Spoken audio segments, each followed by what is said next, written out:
Hello and welcome to LightBody Radio. I'm your host, Dr. Lara May, and today we have with us Abby Beale. She is a homeopathy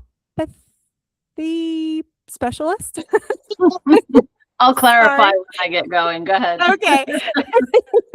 She believes homeopathy is the coolest medicine on the planet. She became interested in homeopathy over 25 years ago when her 9-month-old son had repeated ear infections with no relief after many antibiotics. That sounds a lot like my childhood, too. One trip to a homeopath, and the infections were resolved. This amazingly curious event got Abby interested in learning more and studied to become a nationally certified classical homeopath. That was the word I was looking for earlier, homeopath. Yeah.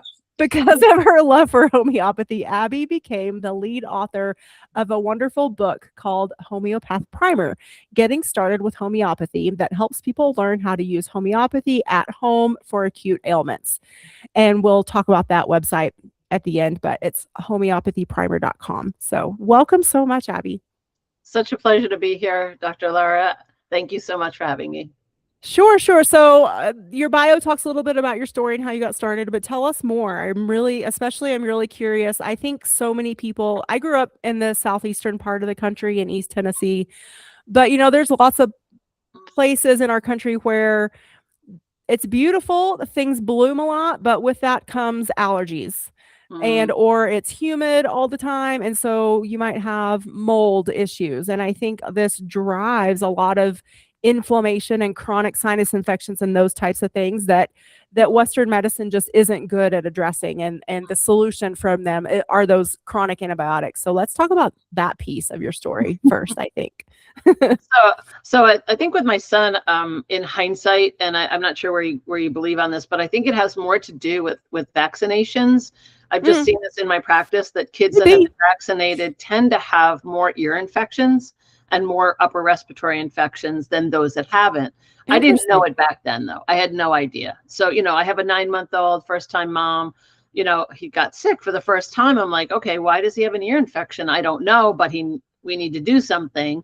And of course, we go to the doctor, we get the antibiotics, and my son took the antibiotics and it seemed to help. Antibiotics, as I've come to find out, are really kind of like glorified anti-inflammatories, which can be helpful, short run, but it can also be helpful long run. In my son's case, it was short run, that every time he took an antibiotic, which was around 6 or 7 times over 6 or 7 months, he would feel better for about a week, and then it would slide back, or they would say he got another infection. I don't think it was ever an infection that went away. I think it just kept getting suppressed and then came back, suppressed and then came back. And so they asked for him to do tubes, which is a very common procedure, to put, they call it grommets over in the UK, but here they call it tubes.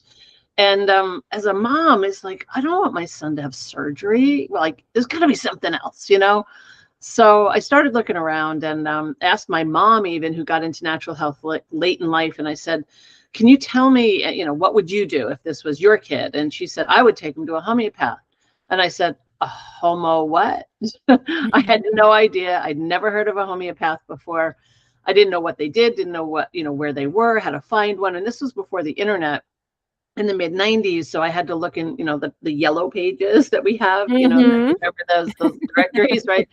And in my state, there were 3 homeopaths listed, and they were all about an hour away. And so I took him there, and it was about maybe a 90-minute interview with my, 17-month-old son and me, because obviously the 17-month-old could not respond to, like, tell me where it hurts, son, tell me where, And so I would have to just report my observations about him and what, where it seemed that it hurt and what made it better, what made it worse, and what were his habits, what was his behavior like, and 90 minutes. And when we were done, he gave me these little pellets, little sugar pellets. He said, just give this to your son to put in his mouth and let me know how he does. So I gave him these pellets. He took them easily compared to the antibiotic that he kept spitting out, these little sugar pellets, and his ear infections went away and never came back. And it was like one of those, like, really? How could that be? These 2 little sugar pellets seem to work. And so that was just my first aha moment of interest. And then he got sick again a few months later, brought him back to the homeopath, gave him some other little pellets. He started to get better. And I'm like, okay, what is this stuff? Like, I feel like the world needs to know more about it. I need to know more about it. So I started slowly into that venture, and I finally went to school a little bit more in the year 2000. By 2003, I was enrolled in homeopathic school. Okay. It was so curiosity making for me. It was unbelievable. Yeah. So, I mean, I guess I have some superficial experience with it myself, but it's not like I have a deep understanding at all. So, usually, like when I feel like a cold or flu coming on, I go, I go to like a Sprouts or Whole Foods or whatever, and in that section where you find the echinacea and the zinc and all that, and the elderberry, all those wonderful, viral fighting herbs, they also have homeopathic little containers of the pellets like you're talking about. And yes, and they work. They're magical. It's called oscillococcinum. No one can pronounce it but homeopaths, or we just call it Oscillo. It is sold, thankfully, in most, drugstores, supermarkets, Sprouts, Whole Foods, whatever. And this is such a great remedy to take when you feel like you're starting to come down with a cold or a cough, or you're just not feeling well. And it's like, and I even take it prophylactically when I'm flying, when I'm around a lot of people, a lot of people are, they're sick, they're coughing, whatever. And so I'll take it before I go on a plane, sometimes just as a preventative kind of thing. And so it's a really great thing. So I love that you know this. This is a great thing. Yeah. Yes. Yeah. I know. Like, I just thought, I was like, one day I was like, well, I'll try it. It can't hurt. And sure enough, yeah. And so now you'd think homeopathy is okay. It's okay. Some people are like, oh, for sure. That? I don't know. I'm afraid of it. It's scary. Like, what's going to happen? I'm like, nothing's going to happen if it's the wrong remedy. Basically, nothing happens. No one dies. Yeah. So let's maybe go into that, like maybe dispel a lot of the things that you come across as the practitioner. Because I guess it's never crossed my mind to be afraid of it. I am just not familiar with it that much. And so that the Oscillo is one of those things that, like I said, I just happened to come across. I thought I'd try it. It worked great, but I also haven't branched out farther than that either.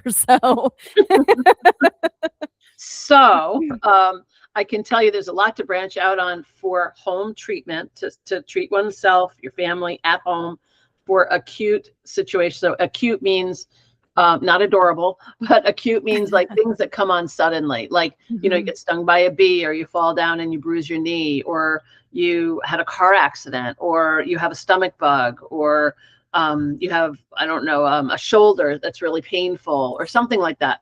So I'm going to show this to you. I don't know if people can see it, but this is a homeopathic kit. This is, it's called Helios. It's a Helios 30C potency kit, and it has 36 different remedies in it. Oh, wow. Oscillo is not in here because Oscillo is a different kind of remedy, but nonetheless, all of these are used for all different kinds of things. And so when you travel, I'm going to tell you, this is like the coolest thing to have in your bag, because you never know what's going to happen, and typically things happen when you travel. Sure. Yeah. So if we were to explain homeopathy to our listeners in a way to, at least let's just start with like differentiating it from Western medicine. Let's start there. So I mean, obviously, like, it is different, but what is homeopathy composed of that Western medicine doesn't have? So it's more that they're just very different. So conventional medicine has they have chemicals in it. They have material substances. So even like, and these are actually good when you talk about those herbs like echinacea and garlic and vitamin C and all that. Those are naturopathic, which are great, but there is a physical substance in it that has to be digested into the stomach and into the liver. All of that goes into the digestion and into the body. Okay. Homeopathic remedies are made energetically, from natural substances like plants and minerals and animals. For example, arnica, which is, I call it the gateway drug into homeopathy. Arnica A lot of I've done that people one have. Have you ever done art? Have you ever? Yeah, yes, I love done it. It's No, drug. no. I love arnica, especially like for muscle soreness and for acute sprains and stuff like that. But anyway, keep going. Perfect. Yes, Yeah. exactly. So arnica is made from a flower. It's a beautiful yellow flower, Arnica montana, and it's usually the company Boiron, Boiron, that is most well known for the Oscillo brand and also for Arnica montana. They have it in France, and what they do is they take it and they basically put it in a mortar and pestle, and they grind it down. They add a little bit of liquid to it to liquefy it, and then they serially dilute it and succuss it. So what that means is, so here we have a 30C kit that has a remedy in here called arnica. So let's pretend that in front of us we have 30 cups of water or 30 jars of water that are filled 99% full, mostly with water, maybe a little preservative, maybe like grain alcohol or something just as a preservative. So once you get that mixture of the arnica flower, then they put 1 drop of that mixture into the first jar or bottle that dilutes it, and then they succuss it, which means shake it hard. So they basically take it, the bottle, and pound it. They used to do it on a Bible a long time ago, but on the palm of your hand, and imagine how it activates the water of the substance. So that becomes a 1 centesimal when it's hit 10 times. Then you take 1 drop of that water. You don't go back to the original. You go 1 drop of that water into the next bottle. It's now more diluted. You succuss it again 10 more times. That's a 2C. 1 drop of that into the next bottle. That gets diluted, gets pounded 10 more times. That's a 3C. And go on down the line till you get to 30C. There's nothing left of the material substance, but it's the energy of the arnica flower that has been engaged each time that it has gone into each of those bottles. And so it's been 30 times. And then they take a dropper and they drop it onto these lovely little sugar pellets, which is the delivery method. Okay. So every remedy that I have in my office, I probably have thousands of remedies. They pretty much look alike. They may be smaller or a little bigger, and they all taste the same because it's so highly diluted. It's a substance that got put on it. And so all of these look the same, but they have different energy imprints. Does that make sense? Yeah, for sure. I love that. And it's so fascinating too, like especially like from the background of, chemistry and biology in terms of thinking about concentration and especially, my pharmacist mind wants to go, yes, your pharmacist, that, like, I forgot. Oh that right. like we have a mantra in pharmacy, start low, go slow. And ideally, like the smallest dose will be the most effective. And so even though that is not practiced, I would say, honestly, very much in actual Western medicine, the concept is there and it is taught.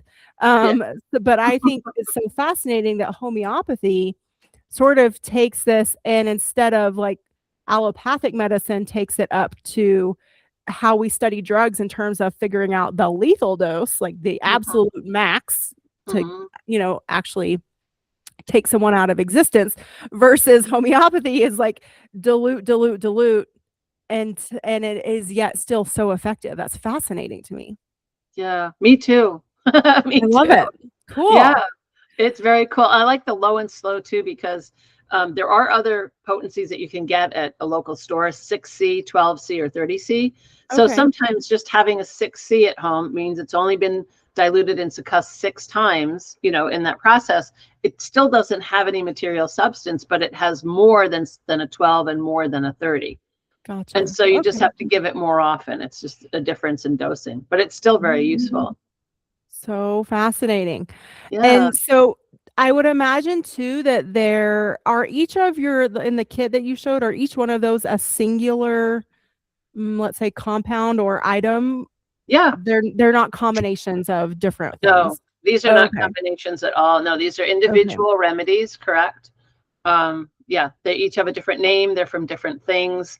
I remember my kids when probably about 10 years ago when I was learning all this, they took one of these kits out and they said, "Here, Mom, I'm going to give you one of these. You tell me what it's for." And I looked at it. I said, "Yeah, this one's for the flu. If you're feeling weak or tired or whatever." how'd you know that? I said, I'm studying it, dude. What do you expect? So like every single thing I know what it is and I know what it's for, but the layperson who's just learning this, really, they need to really take time to digest it, to have experience with it, and just understand that it's like another language to a certain extent, but it is learnable for sure. For sure. Mm.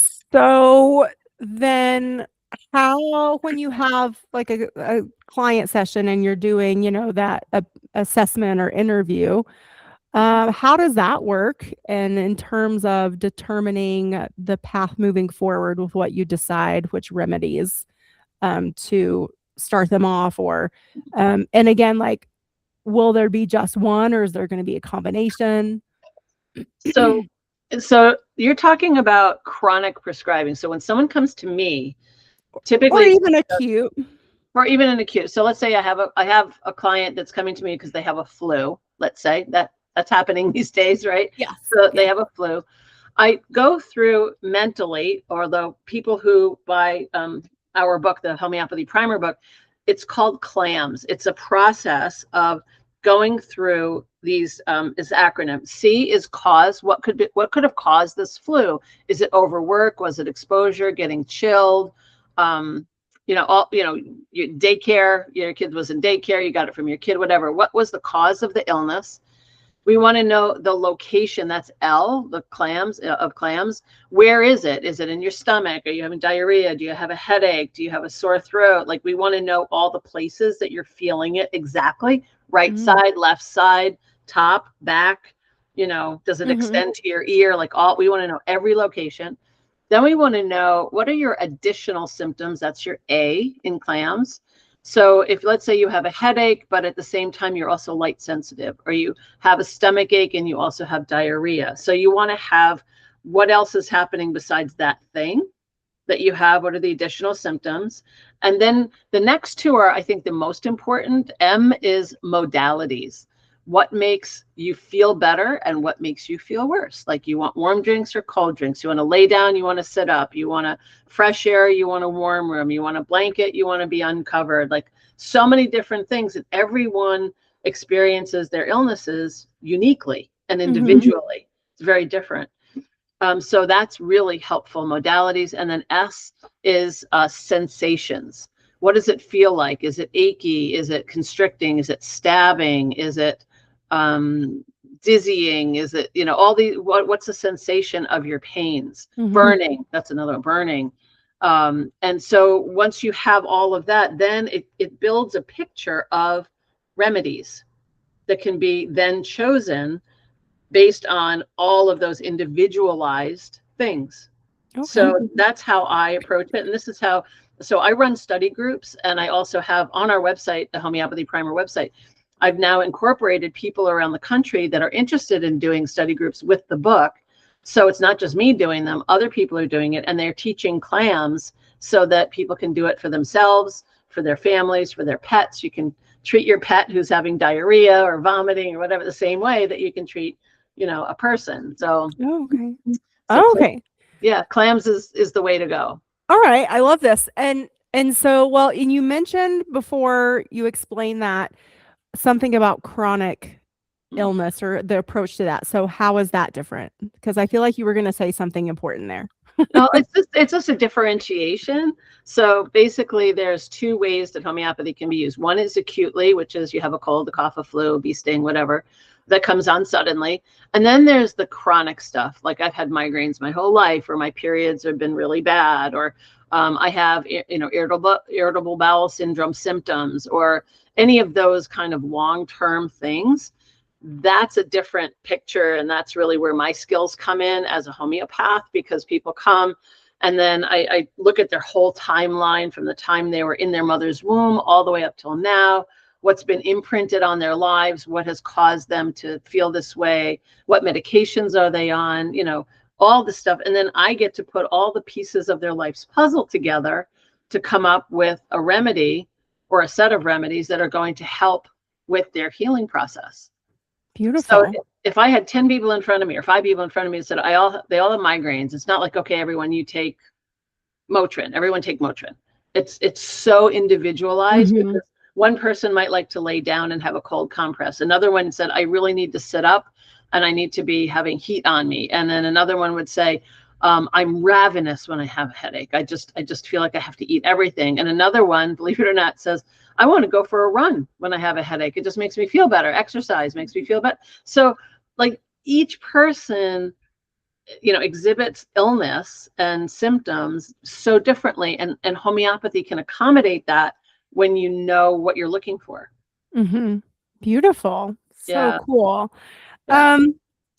So I'm sure people hear, especially how you described what we maybe will call like ultra dilutions, and they think, well, isn't this just placebo, like the taking advantage of the positive side of placebo effect? What's your response to that? Well, we homeopaths already, it's a very common thing. So if you think about it, certainly if you read anything about the placebo effect, even in conventional medicine, it's about a 33% rate of placebo. Okay. If someone believes that they're going to get well, 33% will. It's a great thing. I have treated people that don't believe in homeopathy, they get well.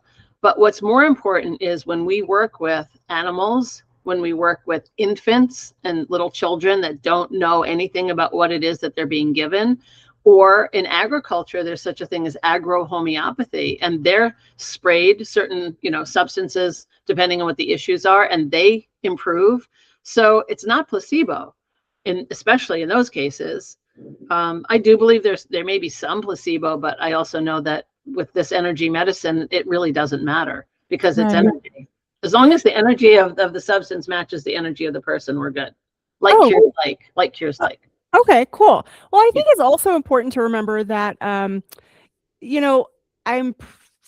feel confident in saying that like the studies that Dr. Emoto did with water, in terms of how you can, just how you talk to water will change sort of how it crystallizes and the symmetry that those water crystals will make when you examine them under a microscope. So, I mean, it then stands to reason then by exposing that water to, like we used the arnica flower for the example earlier, then it will take that on, that energetic imprint, and then continue to perpetuate that through the dilution. So, I mean, to me, it makes sense. It doesn't sound woo-woo. It doesn't sound like placebo.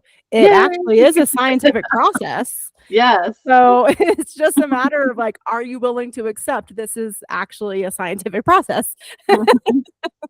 So yeah, I have to say, I find it it's thought-provoking and a little bit disturbing in a way. When people come to me and I say, here's your remedy, this would be helpful for you. And they stop and they look really skeptical and they go, so what's in it? What's in it? And I'll tell them what it's made from or whatever, and and I explain the process. I then ask them, I said, just curious, when your doctor gives you an antibiotic or they give you a prednisone, I said, do you ask them what's in it? And they go, no, I don't. I'm like, they should. They should, but why are they so skeptical of something more natural where, I mean, I'm glad that they're asking, I get it, but that they don't question their medical doctor ever on any chemical or combination of chemicals that they're being given. I'm like, people need to be, shopping appropriately and be able to make the decisions appropriately based on information, informed decision. Informed decision, really. Absolutely. Yes. The whole concept of informed consent is talk about dilution. Yes. Unfortunately. Anyway. So true. Right. So let's sort of move into now, like we're curious. We've maybe bought a kit for home use, or we're, using something like your book, or we have a practitioner like yourself guiding us along. What do you see are like maybe like the missteps at the beginning, or like things that people maybe think that like they would normally do with like an antibiotic or even like a daily blood pressure pill, but would not apply to homeopathy in terms of like dose and like switching remedies, or like what are some of those things that you see? Oh, there's a lot a lot, but nothing that's really tragic at all. So probably one of them is that people are afraid to give a remedy because they're afraid it's not correct. And I tell people, if you give a remedy 30C and under in potency, a 6, 12, or 30, and it's not the right remedy, and you've given it 3 or 4 times for whatever the duration would be, and it doesn't work, and it's not working, it's just not going to work. It's not like you've, toxified your liver with a bad chemical at all. It's not like that. It's energy medicine. The energy just didn't resonate with you. But then if you relook at the case and you go, okay, well, my next best remedy is this one. And then you give that remedy, and then the person starts to feel better. Then you know that you've done it. So it's understanding and trusting that it's okay to not give the right remedy all the time. You're going to try, because, so there's fine lines sometimes with some of them, and it's a learning process. I think another pitfall is that people think, you take 2 pills a day, no matter what. And it's like, there's dosing specifics with homeopathy. So for example, if you have, all right, I'll give 2 examples. One is you have food poisoning. Food poisoning is not good. It comes out, 2 exits, no waiting. You're like, it's really bad, and you're getting dehydrated. So you have to know that, whatever remedy you choose, you have to give like every 10 to 15 minutes, maximum 3 or 4 times. And if you're not seeing any result, you've got to switch remedy. It's like that urgent that you give it that regularly. But if someone has like a flu and they're just like laid out on the couch and they're just feeling like woozy, they have a headache a little, they have a fever, a little cough, you can give a remedy every 3 or 4 hours and see how they do through the day, because it's not as urgent. And so in the homeopathy primer book, we talk about dosing. We have them in color levels: red, orange, blue, green, brown. And most of the time, red is like on the way to the hospital. You take the remedy kit with you, but go to the hospital. And then there's the orange, which is like the vomiting and diarrhea. And then there's the blue, which is like a flu, a cough, a cold. And once you understand that, that's key right there. And then to stop when the improvement is there. Okay. Just because you're feeling better doesn't mean you keep taking it. Whereas with conventional medicine, they're like, oh, just keep taking that medicine no matter what. Yeah. And no, you got to stop. You have to stop when you're better. Yeah. Yeah. And that's true. Like even with an antibiotic, keep taking it all the way through till you feel better. There's a very good reason we tell people that, but sure. And so it's a different animal. We're talking about 2 different animals here. Yeah, exactly. Right. But I mean, like you could say the same thing like for an SSRI or something, though. Like that would be another example that is a completely different reason than for an antibiotic. But anyway, correct. Okay. Yeah. Correct. So I think it's important too. So to just point out that you must see this as like fitting in with different approaches to health and well-being. So it's not just homeopathy and nothing else, right? Correct. Yes. Yeah. So it's okay to, meld it and merge it with other things too. Yeah. And I here's my secret wish is that even the conventional medicine world would meld with homeopathy. I think, because there's the complementary. We are complementary. We really are. There are times that somebody does need to have a medication. Sure. A chemical medication for sure. But they don't look at us in that way, but we look at them that way. I think that's important to point out for people. Yeah, for sure. Yeah. We're not anti, conventional medicine, but we do believe that the less that you have, the more healthy you could be, if you can be that way. So, yeah. So we talked a little bit about some chronic conditions, but maybe let's talk about things like chronic fatigue or like RA, some of those more like serious chronic conditions that are very impactful on people's lives in terms of just how they're able to function. How can and again, I understand that this is very personalized, so it would be very much dependent upon how they present in front of you and what their main complaints are. But how would you approach something like that, if you don't mind my asking? Or tell me if I ask something that's too specific. No, I mean, I can, I'll do my best. Sure. So if somebody comes with those kinds of conditions or, autoimmune issues, anything like that, I do the timeline, because a lot of times there's a cause. There's something that flipped the switch with somebody. I said, so when did you get on that SSRI, or when did you start that anti-anxiety med, or when did you take the famotidine, or for your stomach, or like what was going on in your life at that time? And if I can come up with a mental emotional reason that their body is exhibiting this type of symptom, then I have a better chance of finding a remedy. Okay, if that makes sense. Yeah, for sure. Yeah, that we do see that. Like and again, I use migraines just because it's a pretty common one, but I Mhm. had a woman come to me. She was 36 years old. Migraines, like at least two a month.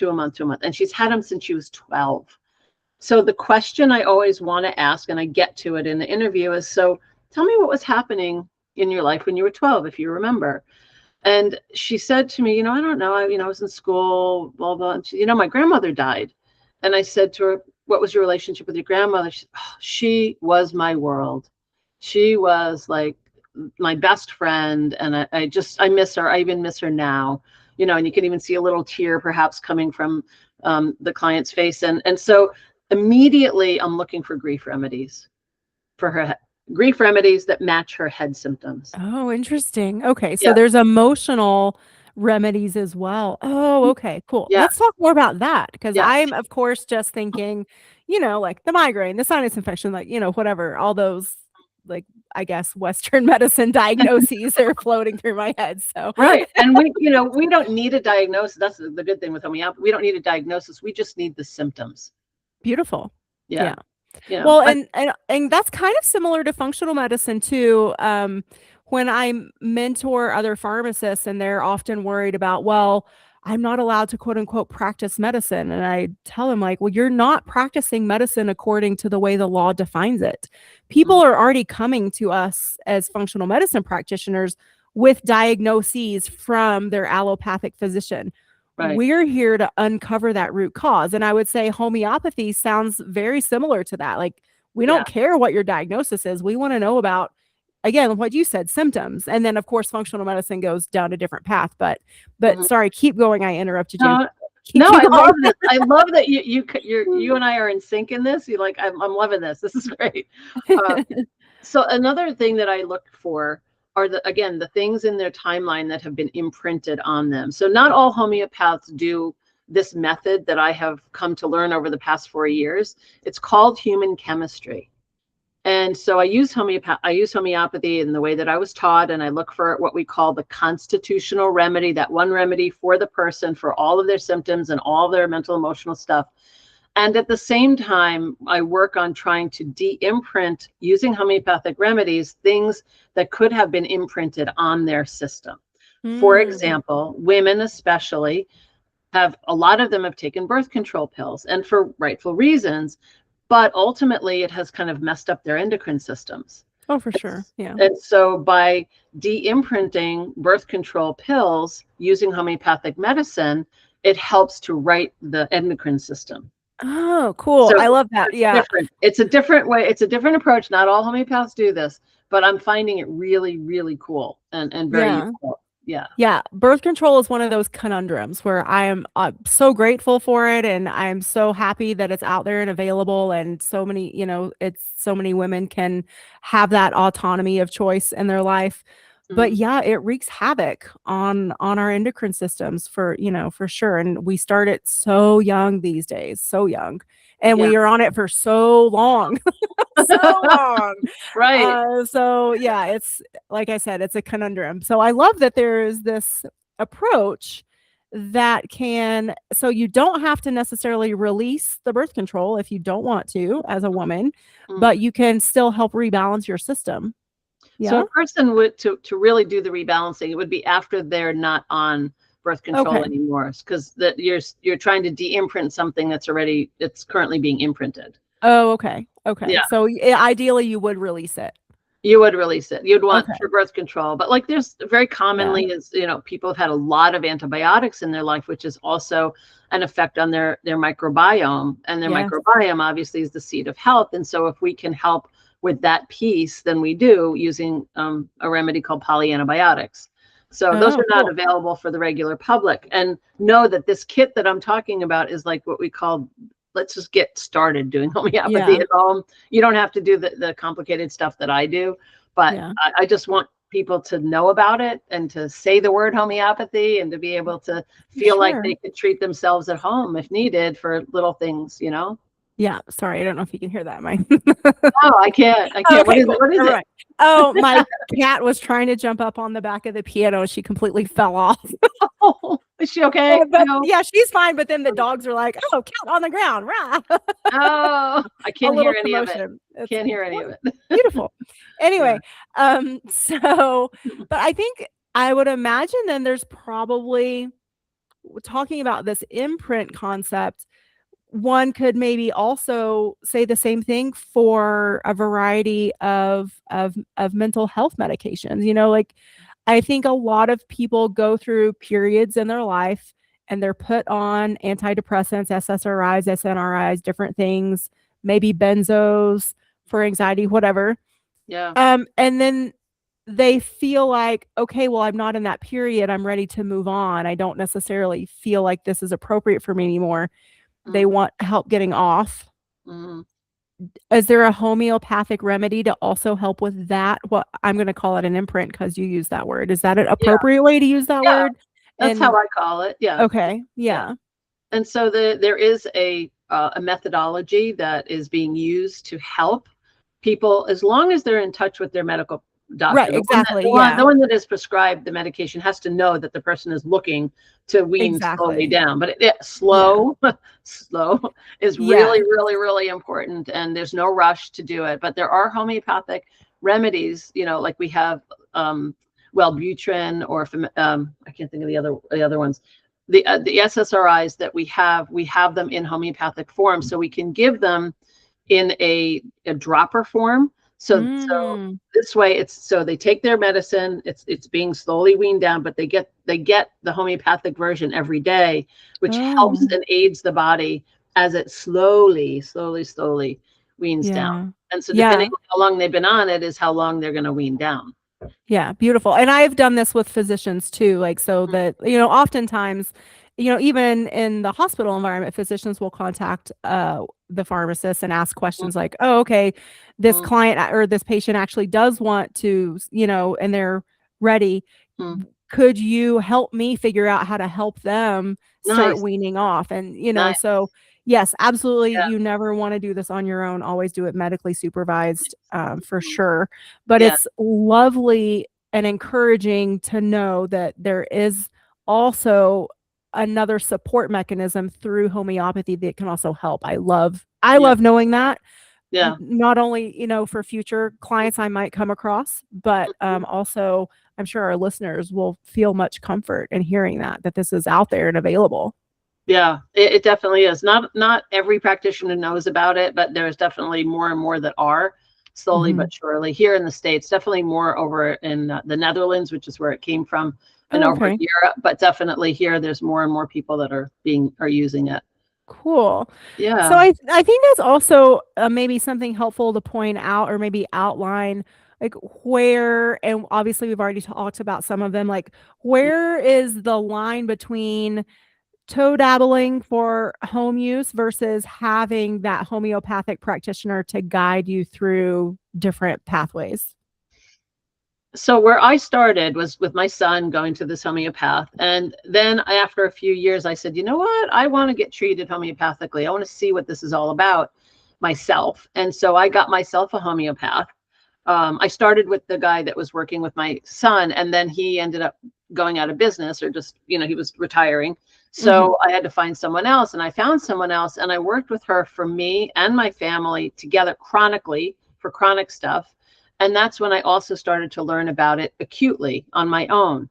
So if somebody just wants to learn it acutely, you can. A lot of people, though, once they start it and they go, you know what, I've had, I don't know, herpes infections my whole life, and I really want to do something about that. And so then they start working with a homeopath, or they've had hypothyroid or hyperthyroid, and they want some help. Or, they come up with some chronic thing that they're just tired of, and they would like some homeopathic help. Then they get chronic treatment at the same time. Okay. So it's a way to know, whether you just exactly for yourself, or if you're healthy and you don't need to work with a homeopath, then you don't. Yeah, I love that. Yeah. So let's move into your book.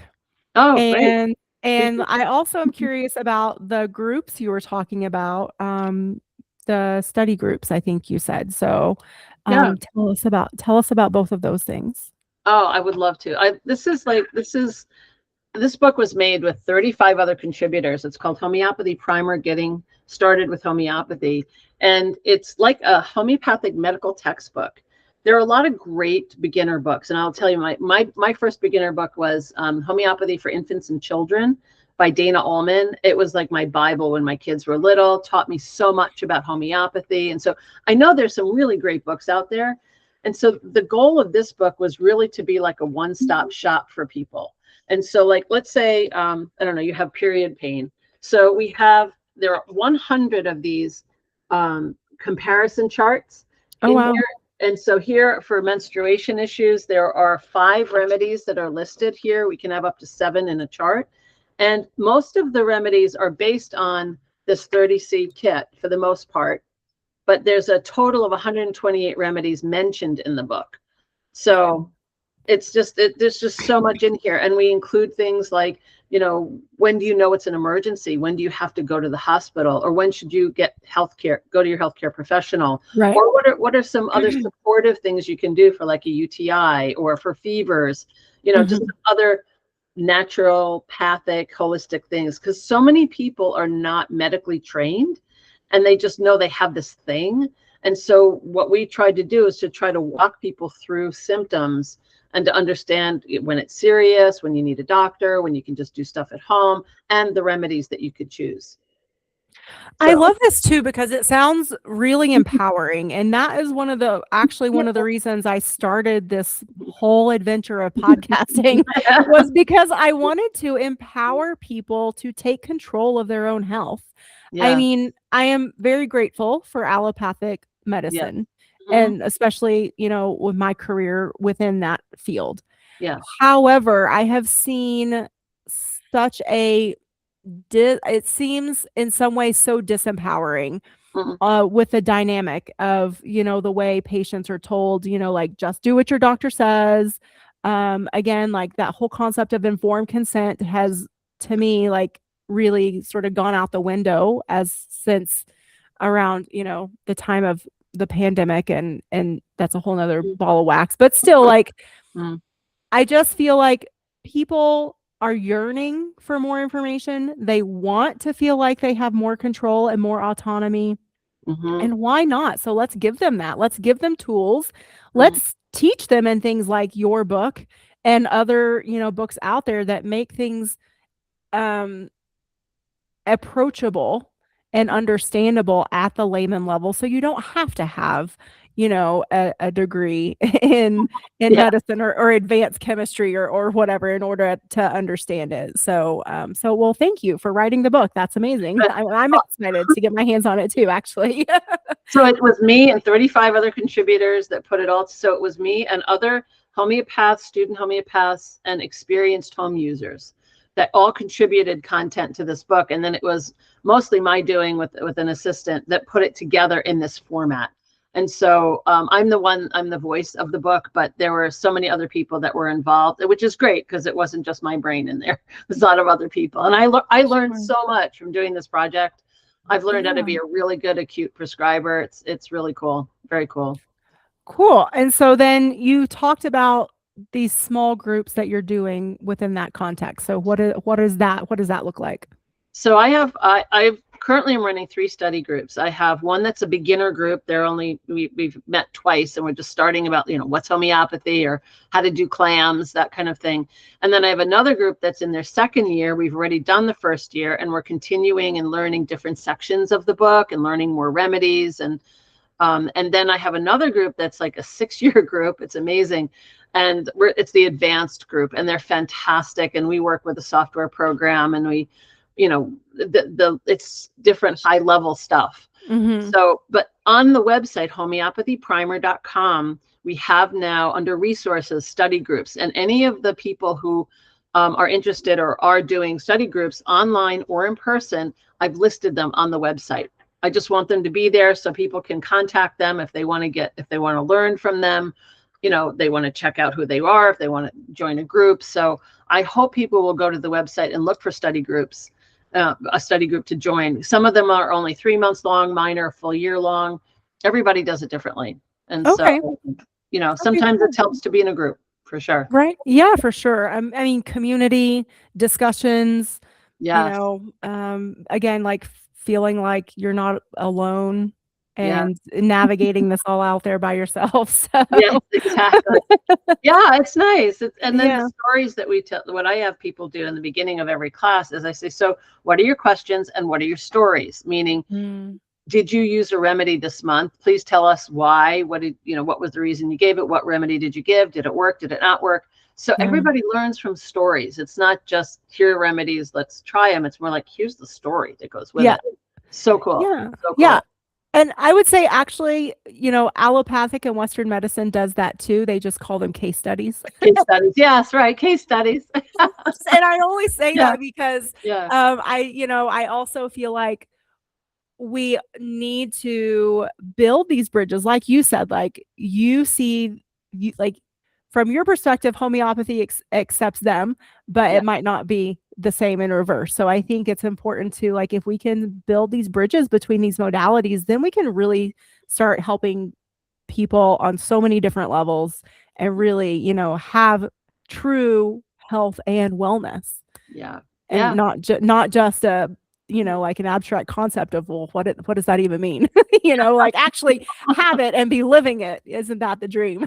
Yeah. I love it. Love it. That's great. Yeah. I'm with you 100%. So we're coming to the end of our time here. Is there anything that we haven't talked about or any concepts that you want to bring forward before we wrap up? So if there are people who are listening that want to just dip their toe, if they do go to homeopathyprimer.com, there is a pop-up that says join our community. If you give us your email, you join the community, we send you the clams document, which is basically chapter 2 of the book, for free. We also send you a $20 off coupon for the book. So if you just are like, I want to dip my toe on this, I just want to see the clams, I want to just get the emails from them, please do that, because we love to just get people into the community and say, here, this is what's going on here. We're doing a free webinar called Tea with a Homeopath. Why don't you join us? Like that kind of stuff. So beautiful. I'm hoping that people will do that. Okay. Yeah, absolutely. Yeah. All right. And then are there any like social media platforms that you want to drive people to, or is it? So I have a wonderful guy. I'm not great on social media, but I do have a wonderful guy that is helping me do it. So we are on Instagram, Facebook, Pinterest, and TikTok. Oh, so yes. Please, Homeopathy Primer is the channel. Homeopathy Primer. Beautiful. Yep. Awesome. Well, thank you so much for your time and all the work that you're putting out into the world. I am super appreciative, and it sounds like you're helping a lot of people, and the sky's the limit on how many more. I think the impact possibilities are very widespread. So and thank you for your work, and thank you for letting me share mine on your platform. I appreciate it. For sure. Yes. All right, everyone. We'll head on over to homeopathyprimer.com. Check it out. Check the book out. If you're interested, sign up for one of the teaching groups, or even just like to dip your toe in maybe. And then if you're driving, and you don't worry, these links will live on my show notes page, which is drlaramay.com/podcasts, and just look for Abby's name and or homeopathy. I'm sure that you can type in what you're looking for and the episodes pop right up for you for show notes. So anyway, well, thank you everyone, and we will catch you on the next episode.